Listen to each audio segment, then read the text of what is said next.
صباح الفل. فانت كل حلقه صباح الفل صباح الفل. بقول لك ايه، هو انت عارفه ان عمرو دياب برج الجوزاء؟ لا طبعا، عمرو دياب برج الميزان. فكك بقى من ويكيبيديا ومواليد شهر اكتوبر وبرج الميزان والكلام اللي بيتقال ده.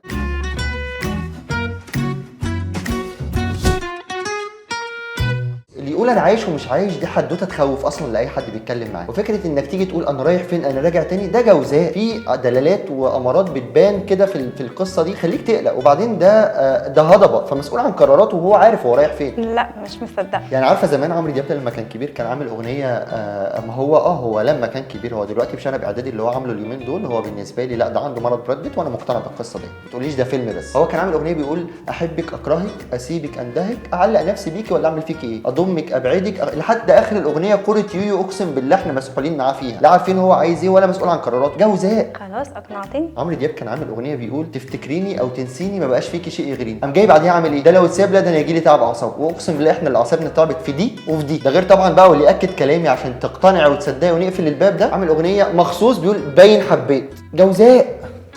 خلاص اللي تشوفه بقى، انت كده كده حاطه في دماغك. مش حاطه في دماغي انا، الفكره كلها ان في دراسه كده قعدت عملتها عن عمرو دياب، لقيت ان عمرو دياب ده اي حاجه بيعملها اي حاجه هيعملها هي بتسمع وهتسمع وهتبقى موضه وظاهره وكل حاجه جميله. يعني على سبيل المثال مثلا هو لما عمل البوم كامل عباره عن 3 اغنيات، اغنيه بالمزيكا بتاعتها بالريمكس، وكل الموضوع ايه احنا ما سمعناش غير 3 كلمات: بناديك تعالى هناديك تعالى اناديك تعالى. الهضبه يعمل اللي هو عايزه. يعني ده ما يلفتش نظرك لحاجه وانت متضايقه قوي جايه متضايقه قوي النهارده ان انا كل ما اقعد معاكي بقول لك صباح الفل؟ طب اقول لك على حاجه، تعالي كده عدي معايا اهو: ليل وعدى ليل وعدى ليل وعدى وراح حبيبي حبيبي كمان حبيبي، واقولها تاني هو عارف هو بيعمل ايه. وبحبك انا بحبك انا وبحبك انا بحب ده. انت عارفه ان هو في رمضان لما قرر يعمل اعلانين عشان ينجز وقت، اولاني قال يا بعيد عن عيني عن عيني يا عيني عن عيني بعيد، حاجه كده تقريبا زي اللي انا بقوله، والثانيه قال تعالى 12 مره تعالى تعالى، وفي الاخر قال تعالى هنا جنبي، اللي هو مع اني تعالى تعالى دي اتعملت قبل كده في التسعينات، طلعت زين عملها عادي جدا تعالى تعالى وتمام ورحت.